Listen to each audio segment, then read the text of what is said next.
Welcome to the Daily Plunge. We're in the Gospel of Matthew, chapter 17, verses 14 through 21.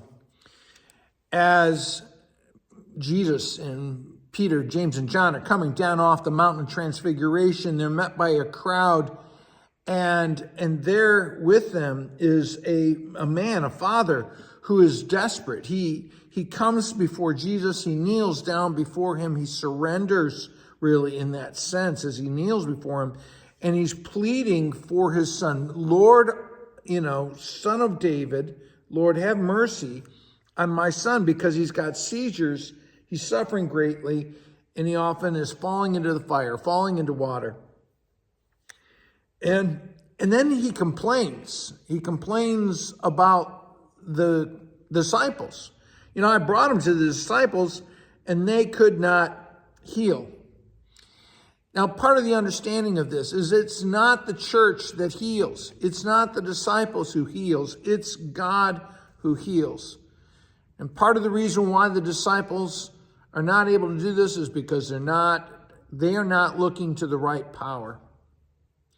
Now, we're told that the reason why this young man is falling into the fire or into the water is because he is demon possessed. And it seems like a harsh interpretation of what seems to be a medical condition, as he has seizures.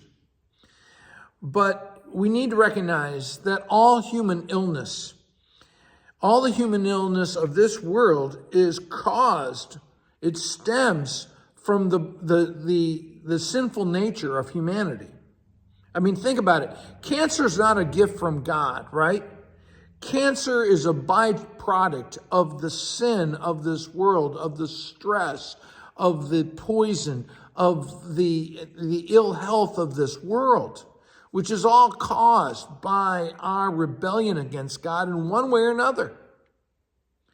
And so all the illness of this world, in one sense or another, is a psychosomatic illness, because it's caused by it's caused by our mental state against God. Now, Jesus asked, how long must I put up with this unbelieving and perverse generation? How long shall I stay with you? How long shall I put up with you, right? And the good thing is Jesus is patient. Because do we live in a perverse and unbelieving generation today? Absolutely, right? And Jesus puts up with us, and he is on the cross for us.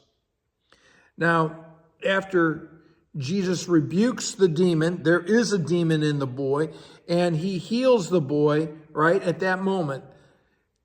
Casting out the demon brings healing to the boy, and the disciples then come to Jesus and say, why couldn't we drive it out? And Jesus tells them to their face, you don't have much faith. You have so little faith. Why did you think you were going to be able to do anything? Because you were looking out of your own abilities. You were looking for your own prestige. You thought you had the power. And you will never have the power. Human beings will never have the power to drive out the demonic. We don't have that power. We're not strong. But God does. Jesus Christ does. And he says, if you had faith, real faith, the size of a mustard seed, you could say to a mountain, get up and move. And nothing will be impossible for us if we're tapped into the power of God. And that really is the critical thing of our faith. Will we trust God in everything? Well, thanks, friends. Have a blessed day.